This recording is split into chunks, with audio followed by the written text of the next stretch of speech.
Okay. All right. Did you just muhaha me? Yes, sir. Did you just muhaha me? Go back. Yes, sir. I just did. All right.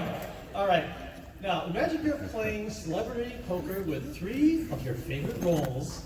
How? Wait, 3 of my favorite what? 3 of your favorite roles. 3 of your favorite. Oh, 3 of my favorite roles. Your Okay. favorite roles Got and it. characters that you played. How would the game end up? We'd all be bored, honestly. Like, I love poker. I really do love playing poker. But I feel like my ADD, which, because it's me, so almost all of my roles are infused with that same ADD, whether you like it or not. I mean, Chuck wasn't even, I was just being me. Chuck wasn't even, you know, I was just me. It was like a documentary almost. Minus the intersecting being a spy. Anyway, the point is, I mean, it was Shazam, like I'm a big kid. So, you know, it's all a lot of me in there. And I would think that like after the first 30 minutes, we would all be having a great time. But then we get to the point where it's like, then you get into the grind of poker. And even like big poker players here, you know what I'm talking about? Like if you're really like playing poker, it takes a long time. That's why these tournaments are like a month long. You know what I'm talking about?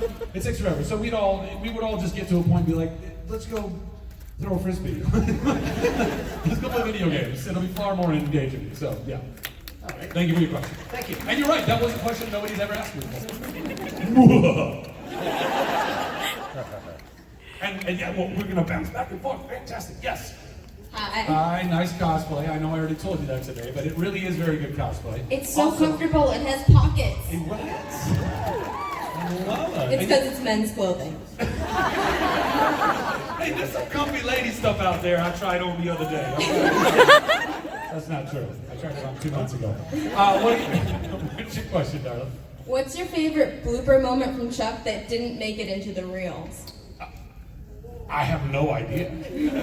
I mean, because honestly, like, I would have to have watched all the blooper reels, which I think I did, but it was a long, like, I've slept since then. Like, it was a long time ago since I've seen the last blooper reel.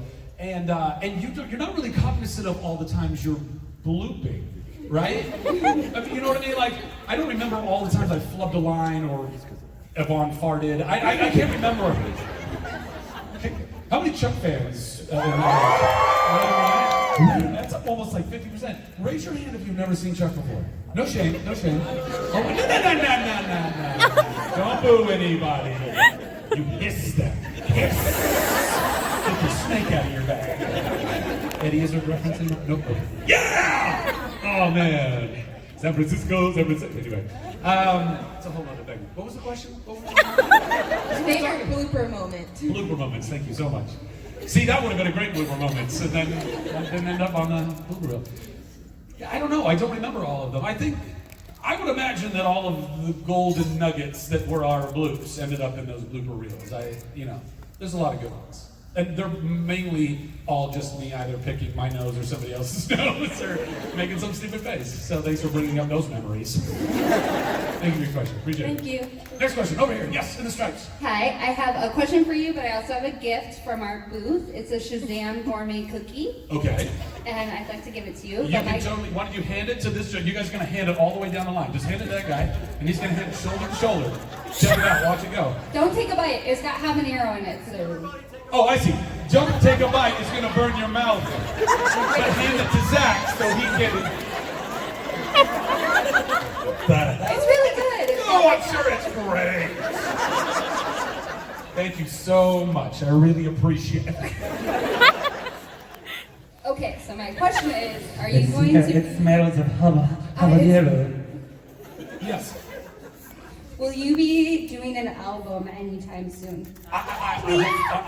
Would you like me to make, I'm assuming you're asking me because you would like for me to make a musical Yes. album of sorts? Anybody else?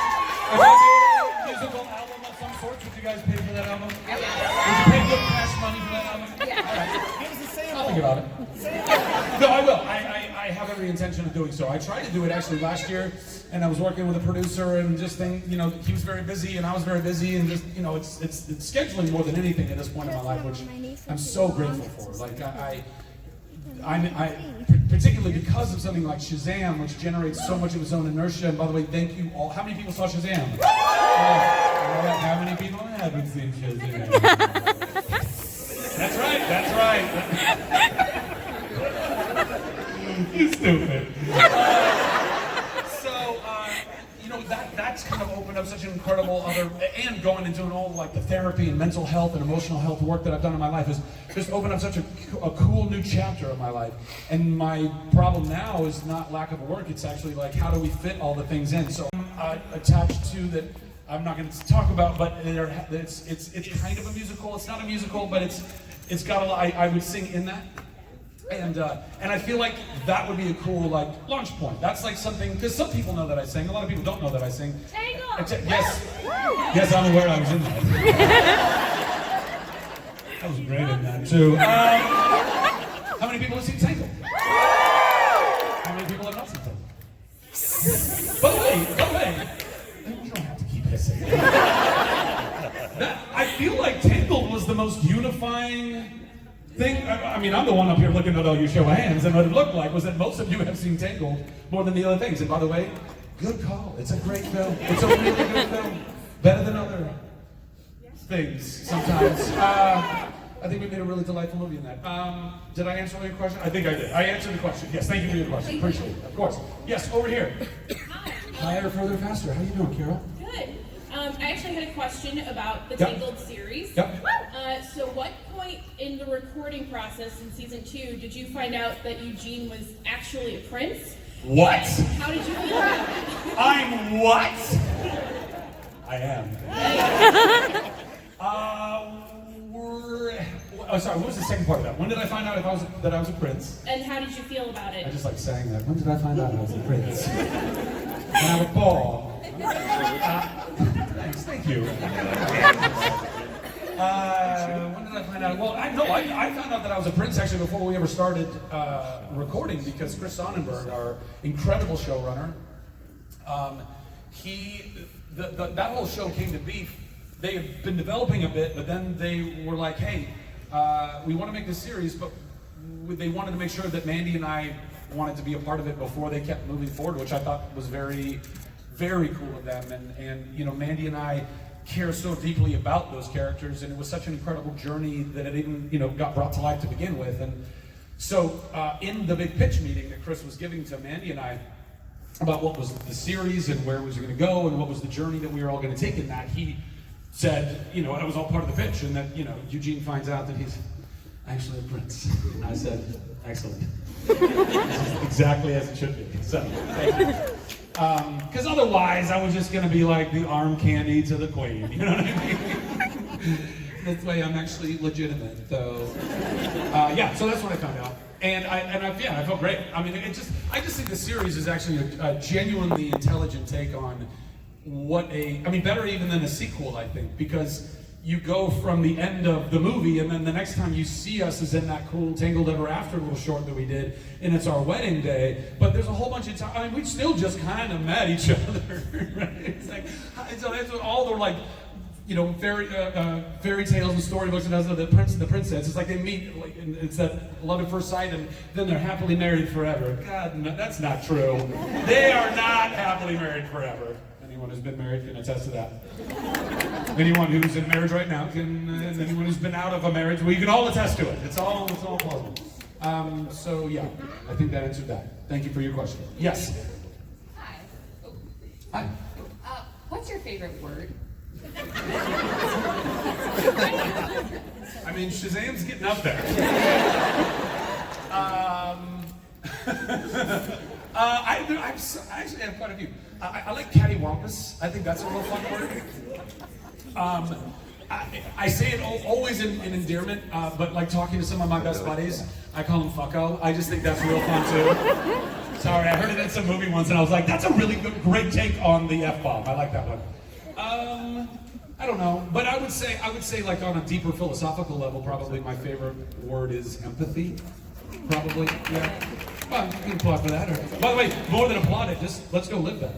Let's go do that. Let's amen that stuff by going and being love and kindness and grace and understanding and empathy in the world. Let's go do that. Let's go make the world totally new, guys. I swear to God, we can totally do it. And it all starts with us.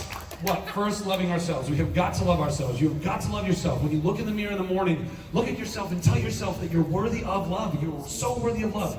And then build on that. And then as you start feeling stronger in your love, then you can go love every everyone around you so much more competently, so much more beautifully, so much more holy. And it feels great.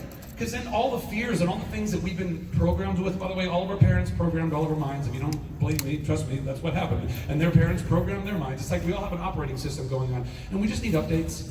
We don't need to be afraid of all of the things in this world and all of those people were telling us we need to be afraid of. We need to be afraid of being disconnected from one another. We need to be afraid of going down that. We need to be afraid of fear. So fuck fear. Let's not be afraid anymore. Let's go love each other, okay?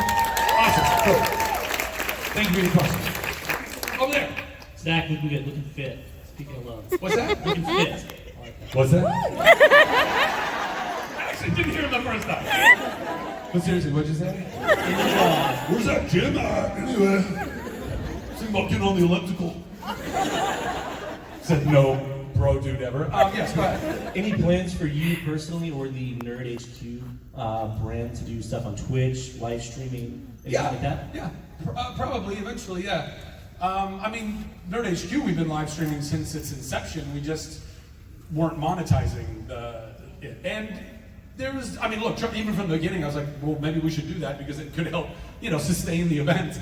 But I don't know, particularly the first year, I was like, it was all a trial. It was like, does this work? Does it not? And then it did work. And then the next year it worked. And then we kept, able to do it. But I think when we bring it back around, it's going to be a full nonprofit foundation at that point. And then hopefully we'll be able to use that as a great fundraising tool like Twitch does so well. And so yeah, there'll be stuff like that. Thanks. Yeah, cool. Cheers. Thanks. Yes, Wonder Woman. Okay, so I'm a huge Broadway fan. I basically have First Date memorized. And Okay.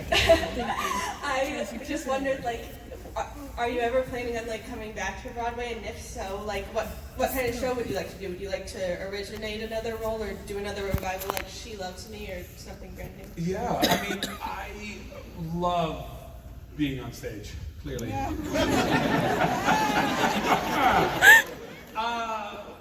So I can't wait to get back to Broadway or some stage. I mean, maybe it's not even Broadway. Maybe it's like the West End or something. I don't know. I'd love to go and do more theater throughout my life as long as God lets me keep living and working. I don't know what show. I don't know if there's, because the truth is I don't really know all that many shows. I know the shows that I've done in my life. I know the shows that I've seen in my life. But when I was doing some of these only 2 Broadway shows I've ever done, First Date and She Loves Me, I was the guy who was sitting there and they're all just spouting so beautifully about all of the various people, the pillars that built Broadway, and all these directors and those people. I was like, I don't know what you're talking about. And they looked at me like I had a third eye. I was like, I'm very Southern California, and I don't know. So I don't know. There's probably some great roles to revive that I don't know of, but I would be stoked that would be my next role. There's roles that have yet to be created that will be original that I can't wait to play. I love the idea of doing an original. Any other thespians, actors in the room? Yeah. When you were in high school or middle school, like the Samuel Frenches, in the fronts of those basically there are the little plays, right? But in the front you would always see the original Broadway cast, and I was like, forever, it's in the front pages of the Sam. I don't know why I went to that voice, but this summer and this summer only. It was a play. It was a comedy. I did that pretty good. I know I do it good. I do it all the time. So. I'm just making myself laugh. I apologize. I'm not sorry at all. So I think doing an original is amazing for those reasons. I think She Loves Me was one of the coolest experiences of my entire life. I got to work with so many incredible and talented people and nominated for a Tony and all of that stuff. I was like, this is insane, God. Thank you so much.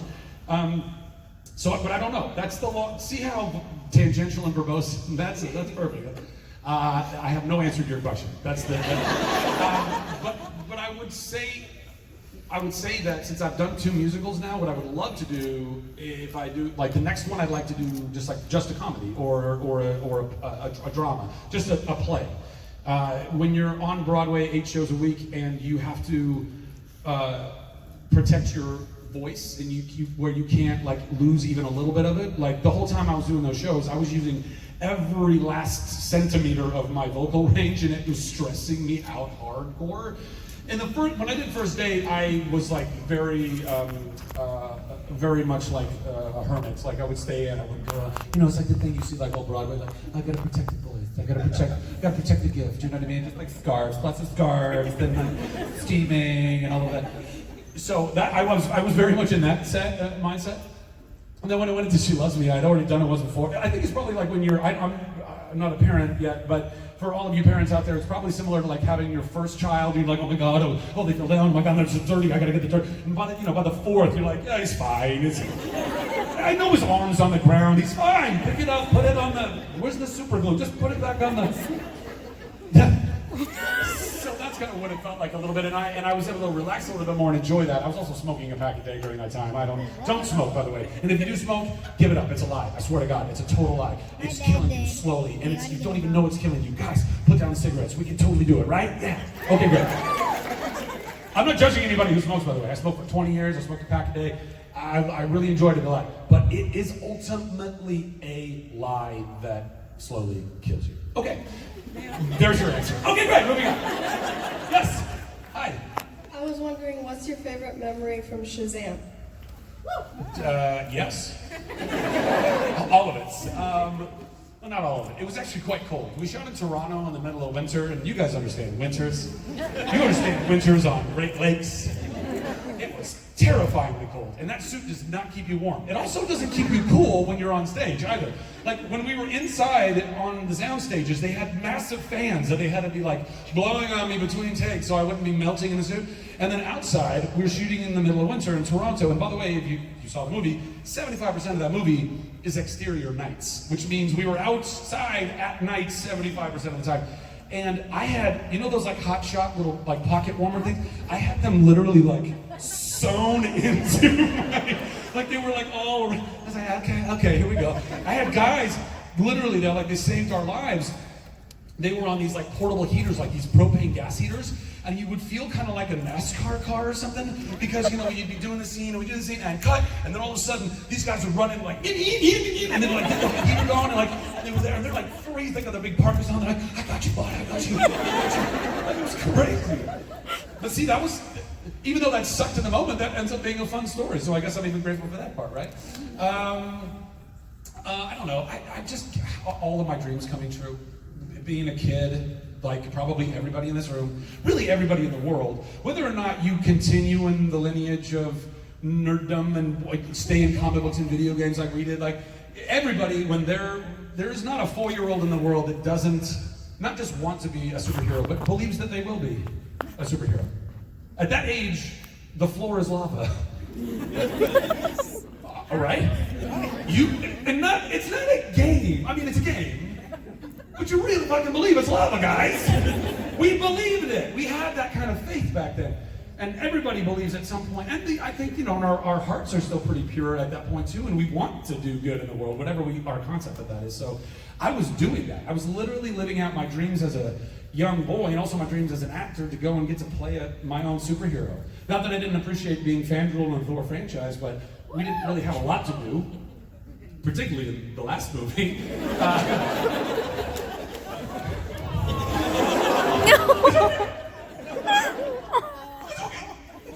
No, it's totally okay. I was a little salty when I died in that movie, but I became far less salty once I was reborn in the DC universe. So that worked out. That worked out real well. Trade in that old jalopy, and here we go with a new one. And it's red, too. Come on. Anyway, thank you for your question. Appreciate it. Yes, sir. Hey, Zach. First off, I just wanted to say thanks for being so awesome. Bless you, man. Thanks. Yeah. I tried my best. Yeah, I'm a big fan of Heroes, and I just wanted to ask, what was it like being in Heroes yourself? It was a really interesting, enjoyable, difficult experience, to be honest. I was going through a really gnarly time in my life. I was going through a divorce, actually, and I was up in Toronto, shooting that series, and my former wife was from, she was from Vancouver, but we had spent a lot of time in Toronto together. So all of a sudden I was like in this town, working there, by the way, for the first time. And I was like, oh my God, like I look around and everything is reminding me of that pain, and that was really difficult. But I tried to just quite literally channel that into the character. Like the characters is suffering this major loss, and then like becomes a different part of himself, and then he and his wife ultimately, spoiler alert if you haven't watched Heroes You're Boring, because she goes on a crazy killing spree and they start splitting from each other. Like it was like the parallels in my life versus the show were kind of uncanny. It was insane. I feel like a lot of stuff like that's happened in my life actually, but so it was a really gnarly experience, and it's also a difficult thing to shoot. There's a lot of moving parts. But it was so cool. Like I was doing Chuck when they were doing the first round of Heroes, and a lot of those people became my friends through just going to like NBC events and parties. Like some of the guys here, you know, Greg and Adrian and Jack and Mossy. I mean, I knew a lot of them even though we weren't working together. So it was very cool to go back and do at least 13 episodes for my my alumni, my alum of NBC, and then get to work with these guys that we just knew each other from personal life but not work life. That was a very cool experience. Yeah, thanks. Thank you. Thank you. Yes, sir. Hello. How's it going, Mr. Levi? Yeah, really well, thanks. I just want to say thank you so much for bringing my favorite superhero Shazam to life and doing a Thank you for fantastic going and job. seeing that movie, man. Thank you guys. If you don't go, like I told you in the beginning of this, if you don't see the movies and they disappear, if you want these things to stick around, then go keep going and seeing them. Thank you so much for going and seeing Shazam. Genuinely, because now we get to make a sequel, and that's gonna be real. That's gonna be real fun. Well, speaking of the sequel, I just want to know, what do you want to bring to the sequel for the character? What's the next level for Shazam? I mean, first and foremost, I'm really doing my darndest to try and convince the creative team to call the movie Shazam 2 Electric Boogaloo. I think that would... if we don't, we are missing the boat, guys. Lightning with my hands, electric... Plus, we'll get some breaking in there. What? And then I don't know. I mean, what I want to—I just want to keep being the same. Like I get to play a 14-year-old, dude. It's the coolest, which requires very little acting, oddly enough. It's just such a fun gig. I can't believe that. You know, there's been all these jobs, all these other superheroes that I auditioned for that I came closer to than others, but. And always, you know, and a lot of them were my childhood because I grew up reading a lot of Marvel stuff, and you know, that's what a lot of the movies that were being done over the last 10 years or whatever have been, and obviously me being even a part of that. But to kind of get to bring to life, I think to me probably one of the more unique superheroes in all of the universes. In fact, the closest character that I can think of akin to Billy Batson is in the other universe, who is Peter Parker. These two to me they have the optimism and the heart and they're stoked to be superheroes, as opposed to a lot of other people who were kind of born into it. You know, you were born on another planet. It was blowing up. Your parents put you in a pod and sent you to another world, and you're the greatest Boy Scout ever. I fucking love Soups. I love him. But he's a little serious. You know what I mean? Batman, very serious, very cool, very sexy, very serious. Which is why the Joker asks him, "What? Come on, I mean, I get to be silly all day. It is the greatest job. If you can find a job where you get paid to be silly all day, I highly recommend it. Go find it.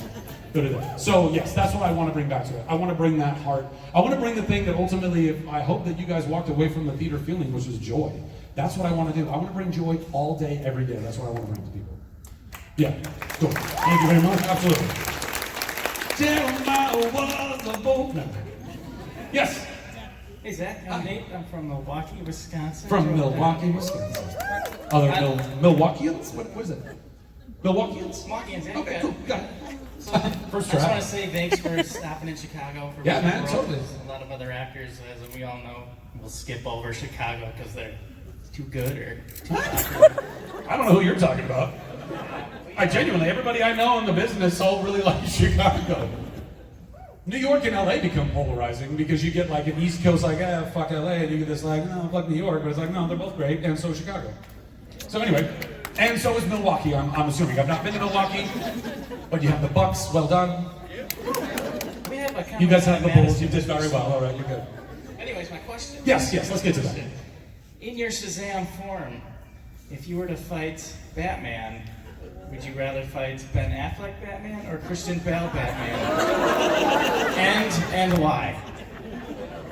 Does it matter? I will kick their ass. I'm magic, bro. I get that his superpower is he's rich. I get it. I'm magic. I wouldn't even break a sweat. I mean, think about it.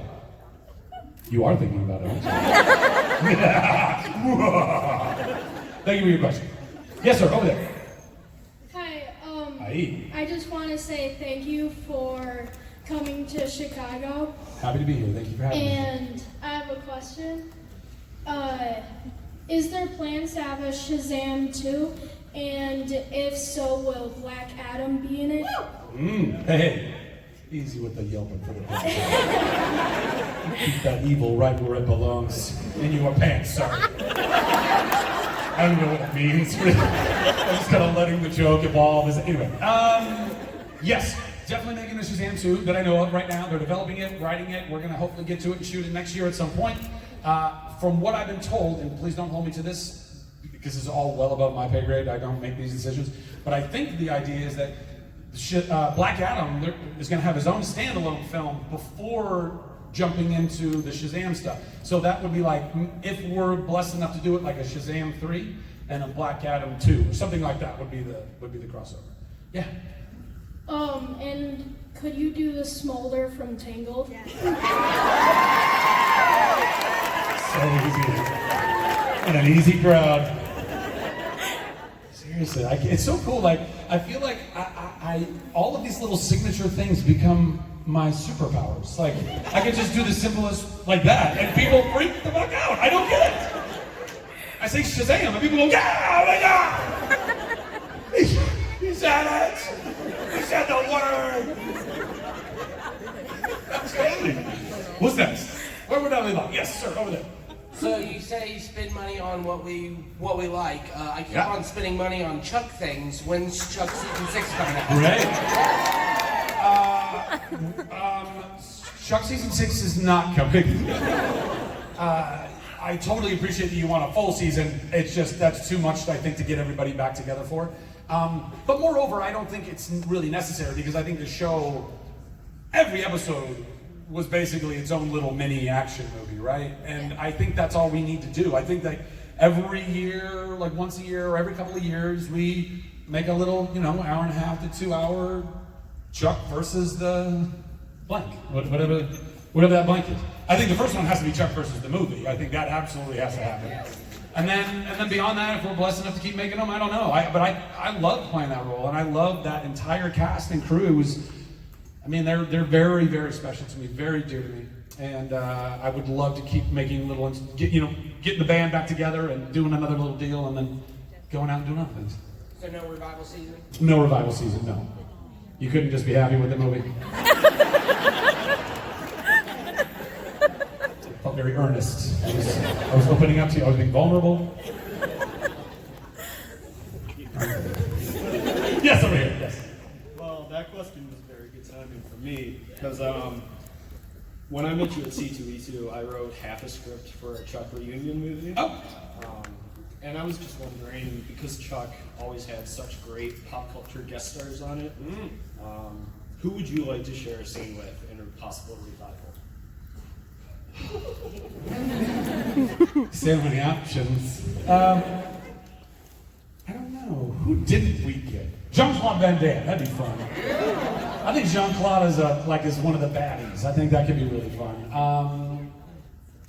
I don't know. Depending on how, the next few years go with, all the Shazam of it all and The Rock and Black Adam and all, going on the wrestler tip, because we had Stone Cold and we had Dave Bautista, it'd be kind of fun if we got The Rock to be, in a Chuck movie. Even a glancing, I was like, what? That was The Rock. He just walked in the frame right now. That was it. That's all it is. But who else? I don't know. There's so many actors from the 80s. Any other 80s kids here? I'm assuming probably most of us, because we're the best. There's so many people from all of the movies that I watched when I was in the 80s that I would love to cast Chuck over and over and over again with. That was one of the funnest parts of that show. That and the soundtrack and the heart that the show had. But those fun guest stars, I can't believe that I've worked with all of them. I can't believe that Scott Bakula is my dad and Linda Hamilton is my mom. What the hell is that? That's insanity. Oh boy. So yeah, so more of that stuff. Thanks for your question. Yes, over here. Just tilt it down. There you go. So, first of all, love you. Love you too. Thank you. And what was your favorite, if you have one, favorite scene to film in Shazam, and which scene? I think that my favorite scene or like sequence would start with me on the Rocky steps doing lightning with my hands and busking, which is just so ridiculous. How many other superheroes have busked in their movies? Not that I know of. Busker Keaton. So, thank you. I don't know what's funnier. There was like only one person that really liked that joke, or that everybody else missed a great joke. So starting there, and then me, errantly, spoiler alert if you have not watched the movie, talk shit if you haven't. But errantly, shoot the bus and then go and catch the bus, and me and Freddie having that whole deal, and then Savannah showing up, and us getting into our whole little beginning of that scuffle. I think that's my favorite whole stretch of the movie. I just think it's so fun. There's great scene work and character work and dialogue and action and all that. It's fun. And then me learning to fly. Spoiler. So thank you. Yes, over there. Ahoy, Zach. Ahoy. Thank you for being here. Thank you for being so open and vulnerable to us. It means a great deal to you. Absolutely, man. I know you're a big video game fan. Yeah. If you had your choice of a video game film adaptation to be made that you could star in, what would it be? Well, I mean, this gets a little complicated. It gets complicated because,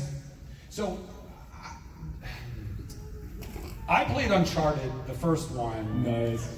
Hold on. I played the first Uncharted. I don't even think I was all the way through the game. And I contacted Naughty Dog. And at this point, I think I was doing Chuck at the time. I think. Pretty sure. And I contacted Naughty Dog and got in touch with whoever I could get in touch with and be like, "Hi, I'm Zach. I'm an actor on a TV show in Hollywood, and I'd really love to play Nathan Drake. Who's got your film rights?" And they were like, "Oh, no, those are gone. Those are spoken for." I was like, "Oh, all right." And then over the years, they continue to try and make it. Mark Wahlberg was attached at one point, and they've been doing lots and lots and lots of different drafts of the script, and finally now it's Tom Holland who's playing Nathan Drake, and they're looking for a Sully. Now, Sully could be fun, but I don't want to play Nathan. Also, Nathan Fillion, who essentially his face is kind of modeled after, I think would love to play Nathan Drake as well. But barring that. And forgive me, I'm forgetting the character name, but also Naughty Dog in The Last of Us. Oh, Joel. Joel. There you go. I was going to say John. It's not good. By the way, if y'all have never played The Last of Us, if you've never watched someone play The Last of Us, I'm serious. It's some of the best content I've ever seen on any screen of any size. It's an incredible world that they built, and probably the most probable way that a zombie apocalypse would happen too, which is terrifying. Have you ever heard of those parasites that could get into?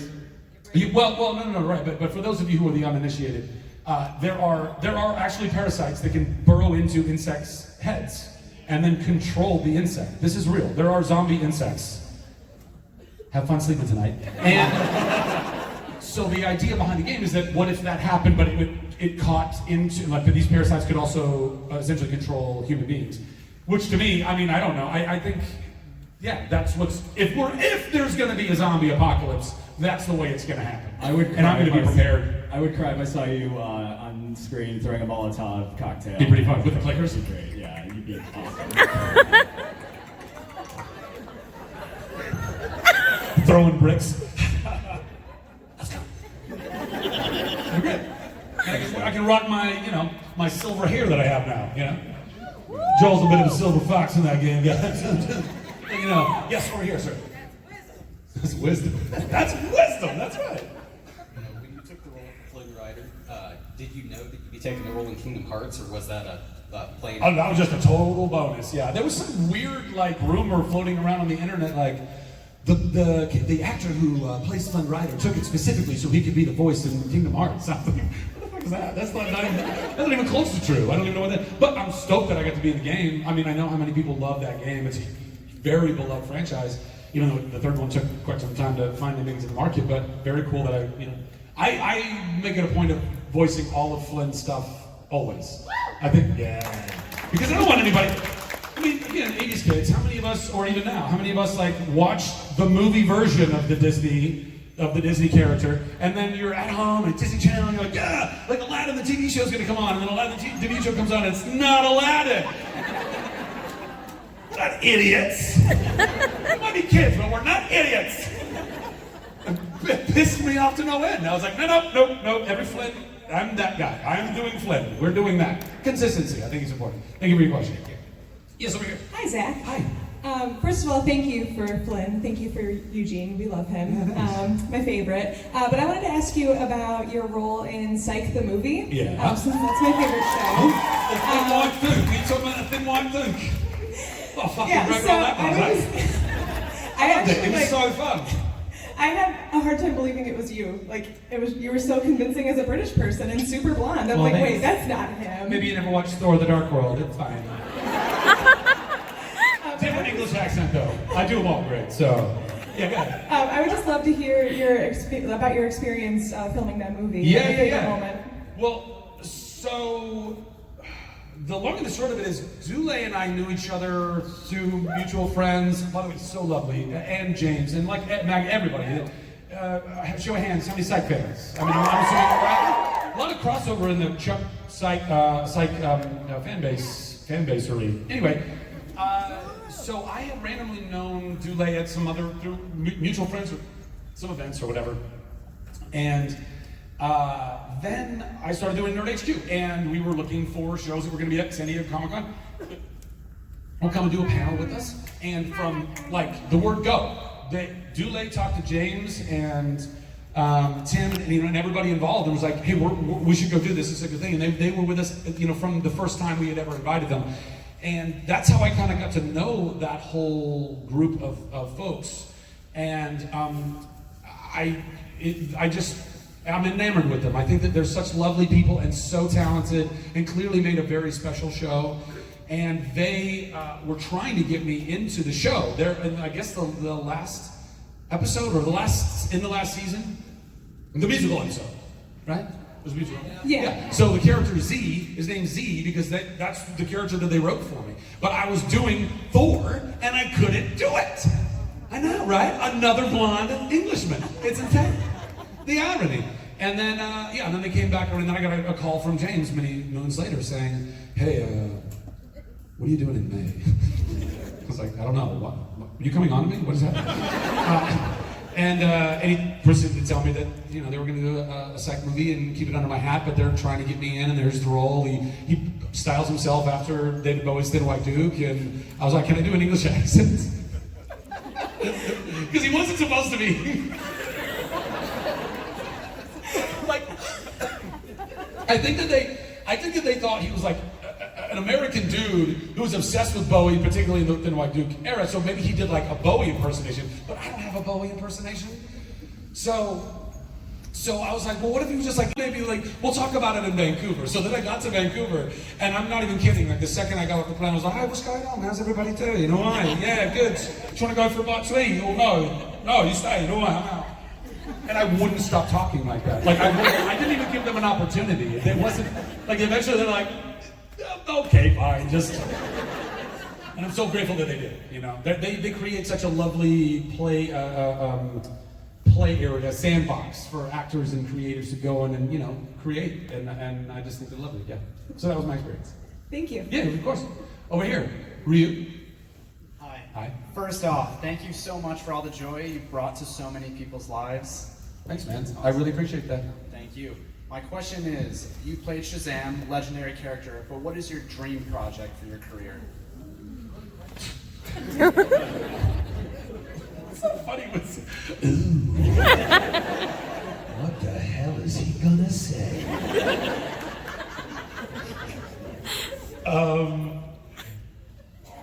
I don't know. I mean, to be honest, like kind of like the Broadway thing, like there's so many roles that have yet to be created, and so many games that I would love to adapt and be the role in, or series into a movie, or a movie into a series, or books, and like there's so much content out there, and I just want to keep playing roles that aren't the same every time.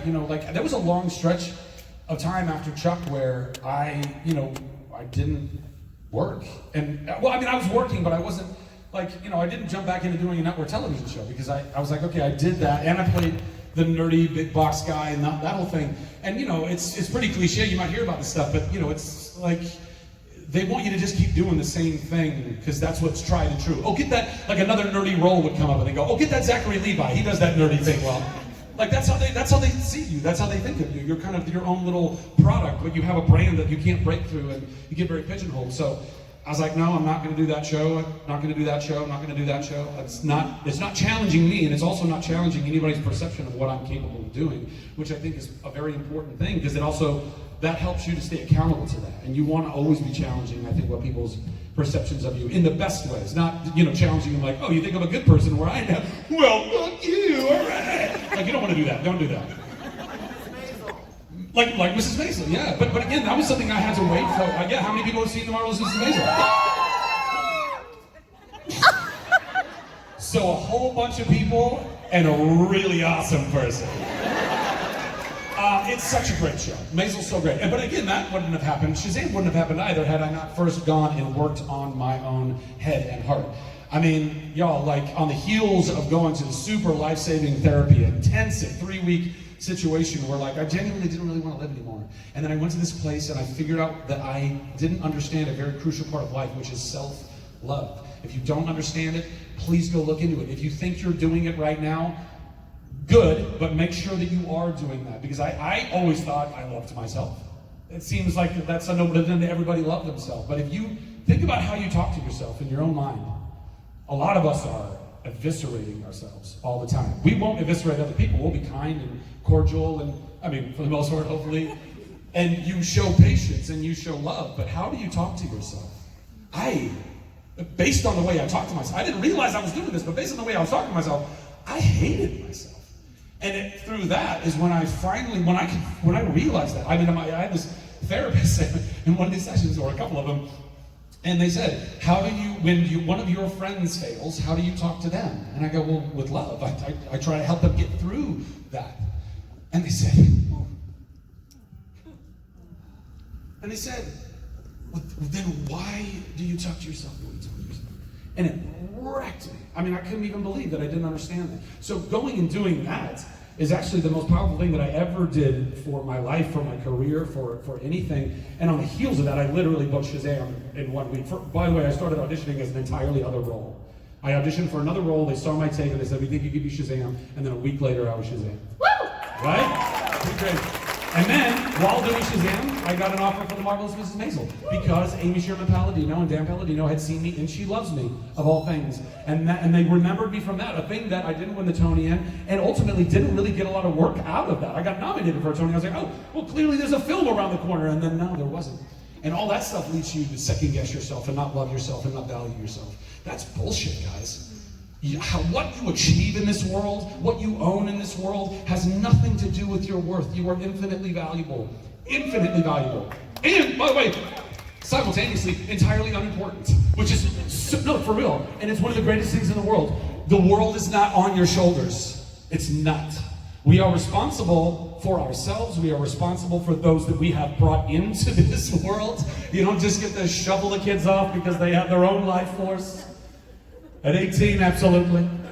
In other cultures, younger. Maybe we'll move there, whatever. But the point is, you gotta understand that this is it. This is it. This is all you really gotta figure out about valuing and loving and taking care of.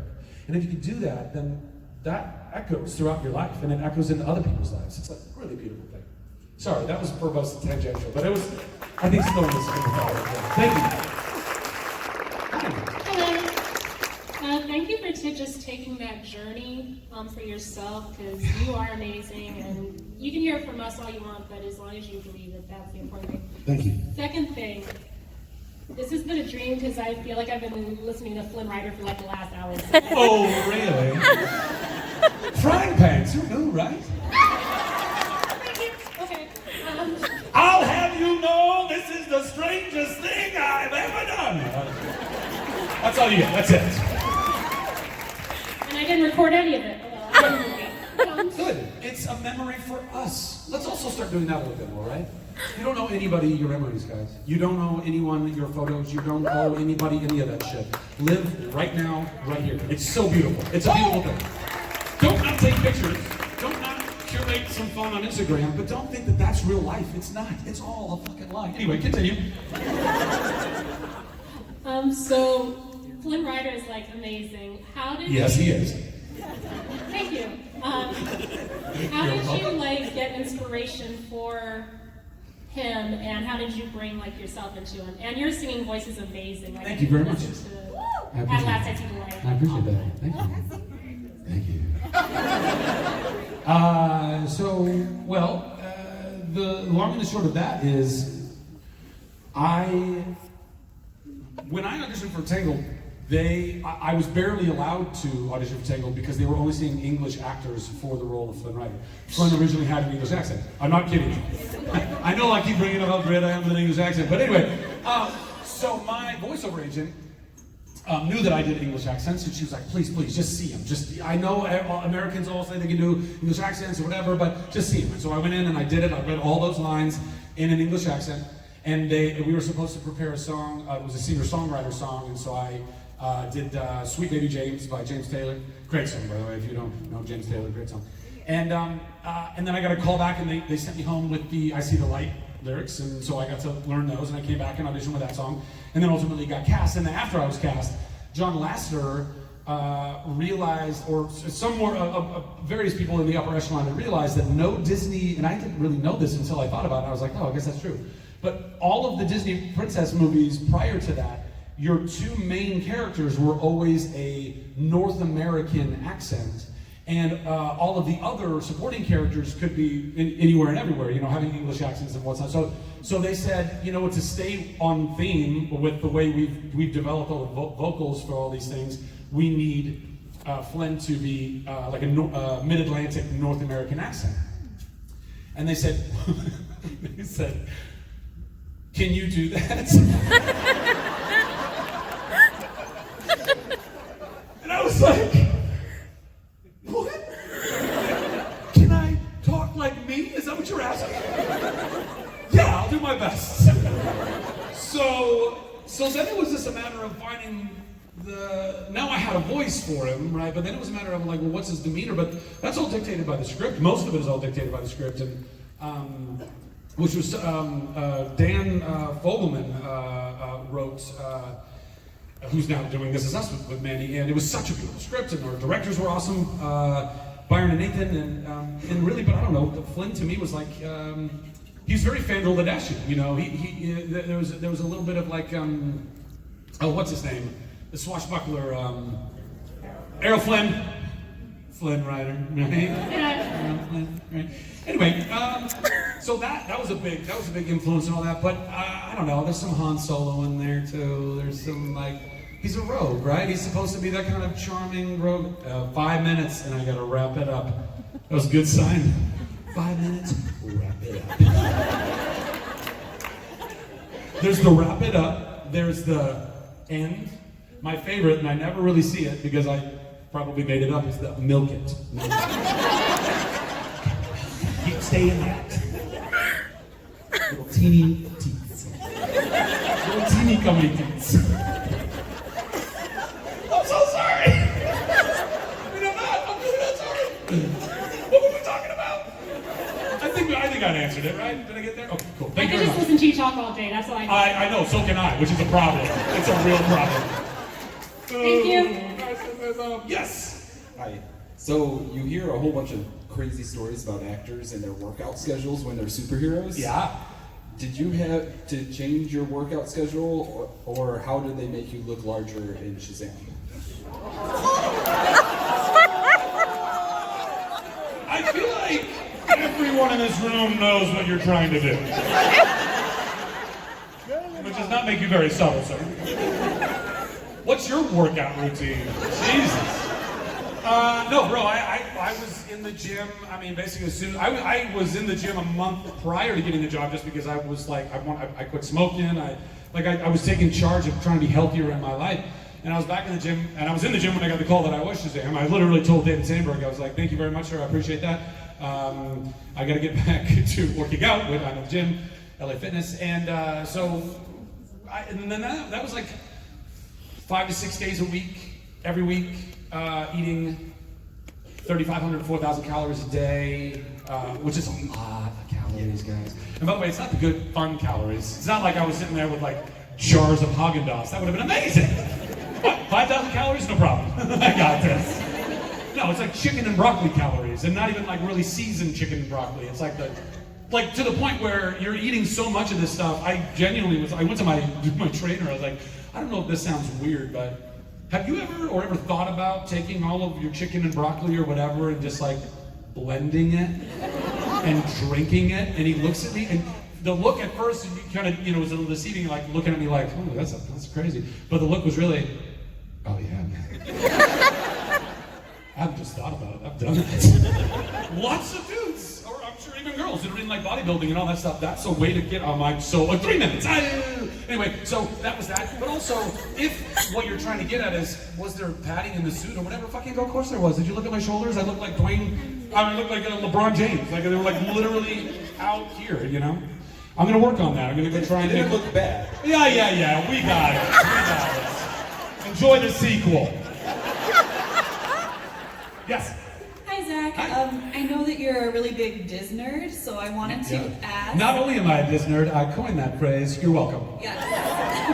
I was wondering what your favorite ride at Disneyland is. Mine is Mr. Toad's Wild Ride. Solid.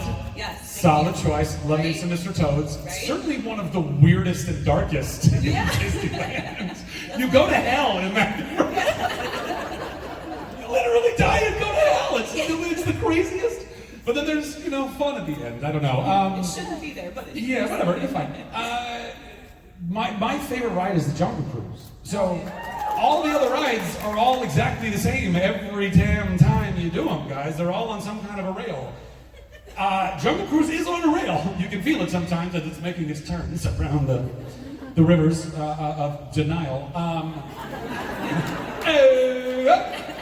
The backside of water.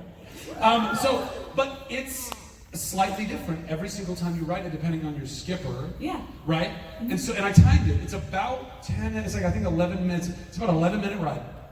So essentially what you get with the Jungle Cruise is 11 minutes of dad jokes on water. Yeah. It's beautiful. How is there a better ride at Disneyland? There is no better ride at Disneyland. They're all great. I like them all. But eventually you get bored. You're like, I've done it. I've seen it. I've died and gone to hell plenty times. To go on the Jungle Cruise hosted by you. So. Oh my God, I would love that. Yes. I would love that. I'll let you guys know. Okay, yes. Thank you. We're going 2 minutes. 2 minutes. What would you like your career to be known for? Oh. Thanks for pitching holding me. No, I would like my career to be known for joy. Yeah. Yes. So other than theater, because you say that a lot for advice to actors. Oh yeah. How do you not get discouraged if your family thinks it's a joke if you're pursuing that, or you have like 20 auditions and you're only going to get one, because that's kind of the chances. Yeah. What advice do you have for someone pursuing acting then? Run as fast as you can. Just run. Okay. I mean, look. Here's the thing. Nobody gets a say in you but you. We all think that our family gets a say in who we are. And it's not that we shouldn't listen to the wisdom of those who know us and love us, by the way. If you're a kid out there, know that even if you struggle with your parents, they love you. They are doing their darndest to try and get you through this life. But we feel very obligated to the opinions of our family, right? Because they're our family. Well, that's a lie. I'm just letting you know, and anybody else out there, you don't need to go live your life based on what your family's opinions of you are. That's not how life works. You should take in wisdom as best you can. If your family is saying, hey, just look at these things here. How can we help you? By the way, that's always a great way to do it. If you're, find people that don't just say, oh, that's stupid, but hey, this is going to be really hard. So let's help game plan. Let's figure out, if you really want to do this, let's figure out the best way of going doing that. So there's that. But then beyond that, I would just say, you need to get into, Actors act, writers write, directors write. Anything that you do, you're only going to get better the more you're doing it. You need to be doing that. Kids who are playing Major League Ball right now have had a bat in their hands since they were toddlers, doing this. How many actors are that way? Unfortunately, not nearly as many. Professional athletes are incredible. They actually have stats. You can actually know, oh, look at that, they hit this many home runs and that many home runs. You can gauge that stuff. Acting is so subjective. So, you can be some kid who played ball your whole life, and then all of a sudden you were bored, or you didn't get a scholarship, but you have a great look, and then you just start doing modeling, and people really like you, and you kind of have a personality, and then you make your way into acting, and you're not very good, but you keep getting cracks, you keep getting swings at the plate, and eventually you can become a better actor. It doesn't matter, right? But if you don't have that, then what you need to be able to do is go keep working on it wherever you can work on it. And that's theater, that's acting class, that's workshops. Go get into one that has a great showcase where if you're talented, they have casting directors and whatnot that are coming and seeing you and your talent. Thank you. You're welcome. And one more, yes, baby, I got Shazam, I got him on Shazam. You better make it great, bro. Where's your cape? What the heck? It was a good. Cut his mic. No, I'm kidding. The reason I want to say thanks for the 2 episodes on Michael Rosenbaum's podcast. Oh yeah, man, absolutely. They helped me a lot, and then I wanted to ask, what's next? What are you most excited for about? podcasts? Just like. No. What's next? Okay, I'm going to try and make this as quick as possible. In the beginning of time. He's a laughing butt. I love so much. So, look, honestly, what's next for me, what I want to do is I bought a whole bunch of land in Texas, and I intend to buy more, and I want to go build a better world. I want to go make my version of Disney World. It's also a place where people can go and not just have fun like an amusement park deal, but actually live better lives and make great movies. And it's basically a commune. Anyway, the point is, but not a cult. It's not a cult. I know I'm in Texas. It's not a cult. Ever since I was a little kid, God gave me a really cool amount of empathy, I think. And I didn't understand what that was when I was a kid. I felt so deeply about fairness and justice and things like that, and it really screwed me up a lot in my life, not knowing what it is. But it's an incredible superpower, and I see things, and all I want them to be is the better version of what they are, if they can be better, and not constantly criticizing people. I'm talking about all the little things, throughout your day, the various things that you pick up and use, chairs or cups or signs or events or how you get queued up to be in here, and you see all these little things and you make little notes, where sometimes you don't make notes, but you see them and you go, oh, it would have been great if this was there, or if this was that, or whatever that is. And my motto is, if it can be better, it should be better. And the people who have the money and the power in this world, that's their fucking job to do it. So that's what I want to do. Yeah. God bless you guys. Thank you so much, Chicago. I gotta go. Hello! I fucking love you.